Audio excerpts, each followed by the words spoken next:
In the opening scene, we see Jennifer Wade, the celebrity chef, getting ready to do a Christmas special. Nothing seems to be how she imagined it, but the icing on the cake is her turkey getting ruined as one of the assistants slips and falls. Her shirt gets ruined as well, so she wears a green one, a color that she hates. Nevertheless, she completes the show flawlessly, and Paula congratulates her. Given that the holidays are hard for her, Paula assures her that she's smashing it, mentioning the Aroma magazine that she's featured in. To ease her mind, Paula invites her to her annual party and asks her to bring her boyfriend Brad as well. Jennifer isn't so keen on Christmas because her mother isn't there to celebrate it with her, given that Christmas used to be special because of her. As they leave the building, Paula promises to spare her from work the following week if she comes to the party. Given the amazing offer, Jennifer finally agrees to come and bring Brad with her. In a rather smaller town than New York, we see Dr. Blake visiting one of his patients. A worried owner explains that her cat isn't feeling well, and he decides to take a look at it. Just a couple of minutes later, the cat seems to be feeling fine, as well as the owner, who has a smile on her face. The old lady asks Dr. Blake about his children, and he assures her that they're all fine. Later in the evening at the party, Jennifer reveals her planned vacation in Colorado for the week, claiming that it's her only time off and she wants to use it. Brad is supportive, but asks her to hurry when coming back, because both of them have successful businesses. Paula catches them at the party and decides to steal Jennifer so she can introduce her to some important people. Once the party's over, Jennifer helps out with the dishes when Paula asks her to stop. She's officially on vacation, so Paula doesn't want her to do anything. As they sit down over a glass of wine, they start talking about how Christmas isn't magical anymore. Jennifer remembers the time her mother sewed her a beautiful Christmas dress. She loved the dress so much that she fell asleep in it, to the sound of Christmas songs and her mother stroking her hair. Hearing how Jennifer talks about her mother makes Paula smile, so they cheers to her name. It starts getting late, so Jennifer gets up to leave so she can get ready for her trip to Colorado. While she's having an amazing night, over in Colorado, Dr. Blake seems to be struggling through the rather awkward date. The woman doesn't stop talking, and even claims that they should have been a couple since high school. Things escalate once she mentions his late wife, making it a lot more awkward. They change the subject to their food, but she force feeds him tofu, which brings the date to an end. Returning home, he kisses his children goodnight, tucking them into bed before meeting with Dan in the kitchen. The old man grunts at the dinner, but eats it either way as they play a board game. He asks about his date, and John reveals that it didn't go well, because it was set up and it didn't happen naturally. The following day, Jennifer arrives in Colorado. Upon leaving the airport, she rents a car, something faster so she gets there before it's dark. John takes his son to the barn to check on a horse patient, while Jennifer is driving down the road to Colorado. Not able to see anything as it gets dark, she takes off her sunglasses and follows the map. However, she goes down an unfamiliar road, which is why she checks the map. Distracted by it, she doesn't see the vehicle coming towards her, and in a quick motion turns the steering wheel sharply, making her fall down a pit, surrounded by snow. Luckily, by the time she gets out of the car and on the road, John and his son happen to be driving by. Seeing a figure in the road, John stops abruptly, almost crashing. Jennifer can't seem to remember anything. He asks her a couple of times for any of her information, but she struggles to answer. Given that they're in the middle of nowhere, and he doesn't know from where she appeared, he decides to take her back to his house. Getting into the truck, Jennifer sits on the freshly baked pie they were supposed to enjoy, and it makes everyone laugh. She ends up falling asleep in the car as John drives back to his house. In the morning, she gets woken up by a dog and John's daughter Daisy. Once John sees that she's up, he decides to do some tests on her, which turn out to be good. He introduces himself and tells her everything that has happened. Since she doesn't remember anything, he asks for her name, which is something she doesn't remember either. Going into full panic mode, she tries hard to remember, but he asks her to stay calm, given the injury on her head. As John and his kids are preparing breakfast, Jennifer comes down the stairs. After taking a sip of her coffee, she takes the bandage off her head and claims to be fine. So much so that she decides to leave, despite John telling her that a doctor is on her way, but can't get there fast because of the snowstorm. Opening the front door, Jennifer is met with a wall of snow, so she returns to the living room. Jennifer is scared as she asks the family whether anyone's looking for her, assuming that she has a friend, if not family. There isn't anything the family knows, but they decide to get to the bottom of it.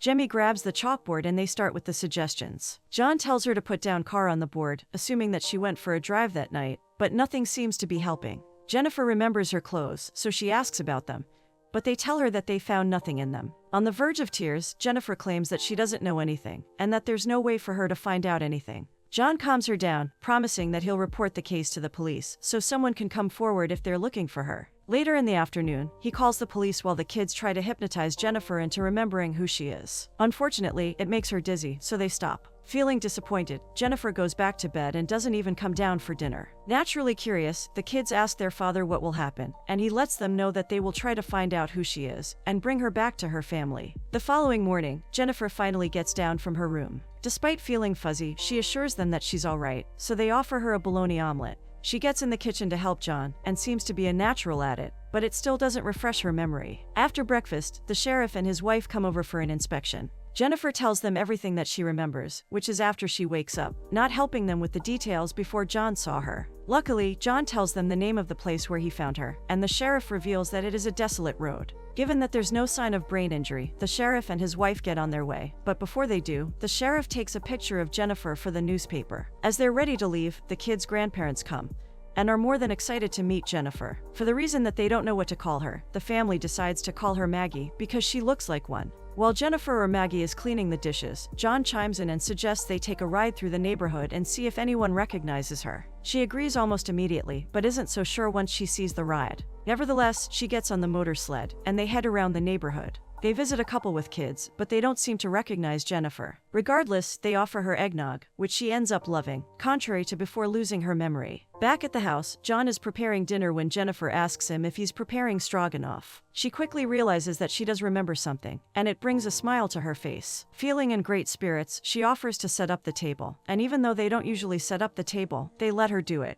John's friend joins them as well, and his work seems to shake up Jennifer's memory. John reveals that Dan is an artist, and once he shows her his work, a particular art piece sticks out to her. She claims to have seen it before, so he promises to ask about it. The next morning, John takes her to the city, and they walk around looking for clues. Looking at the display in a shop, a pair of mittens reminds Jennifer of her childhood, and how her mother gave her the same looking ones. Seeing how excited she is for Christmas, John admits to having let Christmas slide in the last couple of years, but knows the kids would be excited if he were to bring a huge tree. They head to the local bar, where they see the sheriff and deputy. Unfortunately, there's no news about her identity, but the sheriff assures her that the news is out everywhere. As they're about to leave, Brooke, the girl from John's awkward date, approaches them claiming that Jennifer is familiar to her. Despite not remembering where she's familiar from, Brooke promises to ask around, while desperately trying to flirt with John. After the bar, they go to buy a huge Christmas tree, so they take the kids with them. They end up choosing a big tree, so John and Jennifer lay in the snow trying to make snow angels. While Jennifer's having the time of her life, Paula is worried sick, since she hasn't heard back from her. Back at the house, Jennifer asks Dan about his life. After 15 years of a successful career, he decided to move to a small town, and North Creek seems to have been the best choice. He is surrounded by the people he loves, and is happy with what he has. Jennifer thanks him for sharing such a personal thing with her, before getting the holiday roast out of the oven.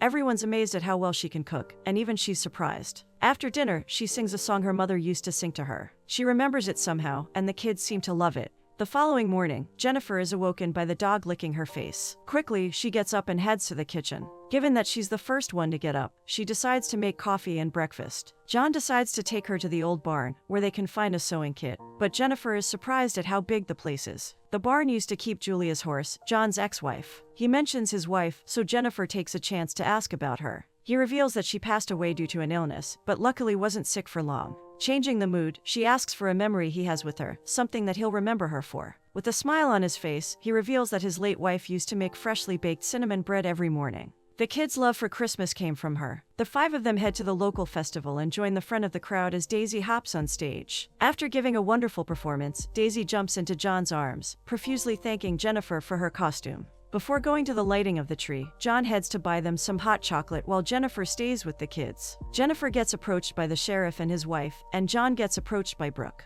Given that she's holding a sprig of mistletoe, he heads to kiss her on the cheek, but she grabs his head and kisses him on the mouth. Jennifer tries to shift her attention to the sheriff, but seeing him with Brooke makes her sad. The tree lights up, and John wishes her Merry Christmas, but she seems to be off. After getting the kids in bed, they sit in the living room, and Jennifer decides to be honest with him. She thanks him for the stay, but suggests staying somewhere else, so she doesn't interfere with his and Brooke's relationship. It makes him laugh, so he assures her that he's not dating Brooke, but their kiss only happened because of the mistletoe. Not only that, he lets her know that he's happy to have her as a guest, and that the kids love her. Jennifer's car lies in the hole, invisible to everyone, just a short while before getting discovered. As John's making breakfast, the sheriff calls to give them the news. No one has called yet, unfortunately, which is why they're going nationwide with the search. Saddened, Jennifer's eyes fill with water as she assumes that she has no family or friends. With that, she assumes she's a horrible person that nobody likes. John asks her not to speak nonsense, as it would make no sense for her to be a horrible person, given how she's been with them.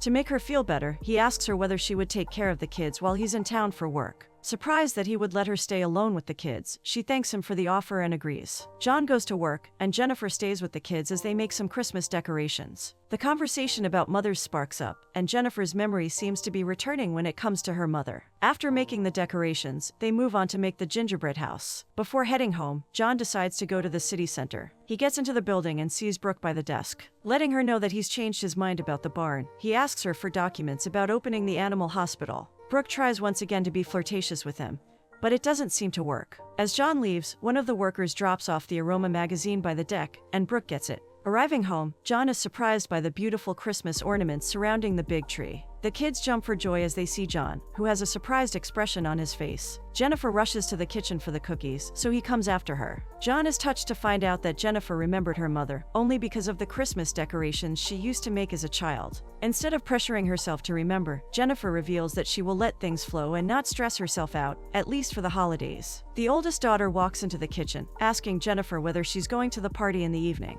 John reveals that it's an annual party everyone from North Creek goes to, so she's invited as well. Jennifer asks whether she should dress up, so John takes the chance to tell her that she looks beautiful either way. Getting the cookies out of the oven, they take them to the living room to enjoy. John's son comes with a big star in his hand and asks to be lifted so he can put it on top of the tree. They stand in awe, looking at the beautiful tree, like a real family. Things start stirring up in New York about Jennifer's whereabouts, as there seems to be no trace of her. Paula paces back and forth, not knowing what to do, while Brad tries to come up with a solution. Given that there's no trace of her anywhere she's supposed to be, they decide to call the airline and go to Colorado themselves. In the evening, John gets a surprise visit from Brooke. She lets herself in, informing him that she's brought the papers that need some signatures for the barn. John takes them so he can sign them right away when Jennifer comes around. Even though Brooke is jealous she's there, she acts nice. However, she can't help but comment on her identity, claiming that she knows her from somewhere. After she finally leaves, John receives a call from the police. There's no new information, but they feel like they're very close to finding out something new, even by the morning.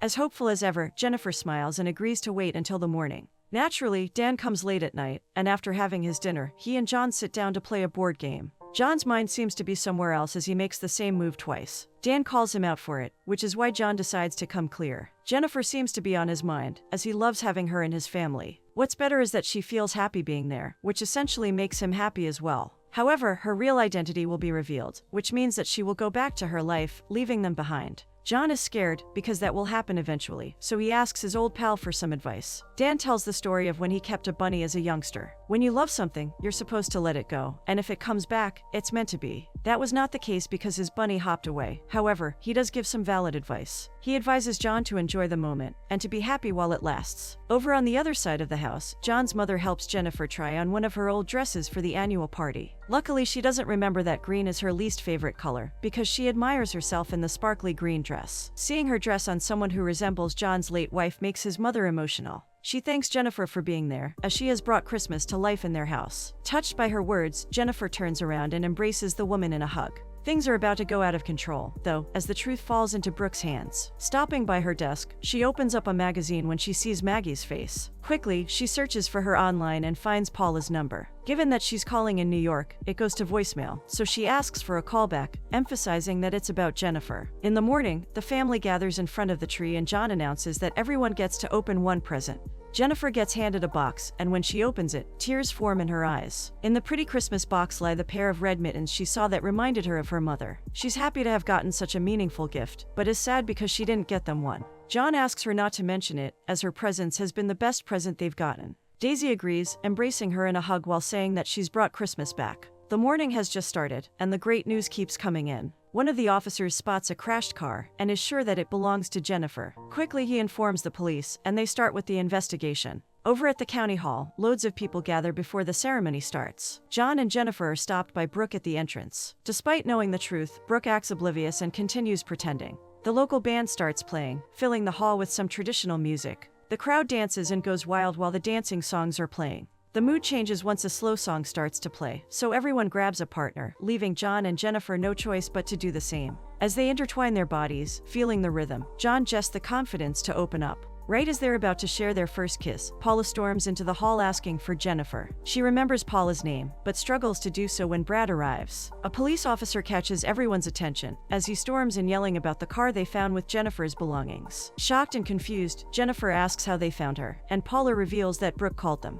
They ask her why she didn't tell anyone, and Brooke tries to come up with a lame excuse. Jennifer will be returning home, which is why she takes the chance to thank everyone, especially John and his family. The kids surround her in a group hug, not wanting to let her go. She hugs them tightly as tears start falling down her face. Telling them that she loves them, she takes a glance at John, who assures her that everything will be all right. With a heavy heart, she departs from the people she loves and has grown fond of. They get to Paula's apartment in New York, but Jennifer's mind seems to be in Colorado. Brad makes a snarky comment about life in the small town, but Jennifer doesn't pay attention to him. Feeling ignored, he heads to the kitchen to get a drink. Paula sits next to her best friend and starts telling her about the amazing plans she has for her career. Seeing the sadness in her eyes and how disoriented she is, Paula stops herself and heads to the kitchen to make some tea. Back at John's house, Maggie is missed as well. As he tucks Daisy into her bed, she reveals that she has written a letter to Santa wishing for him to bring Maggie on his sleigh. John promises to give the letter to Santa and wishes her goodnight. Jennifer plays with the red mitten John got her when Paula tells her that she's going to her apartment to pick up some things. Looking over her shoulder, Jennifer sees one of Dan's paintings on her wall, the exact one she saw in John's book.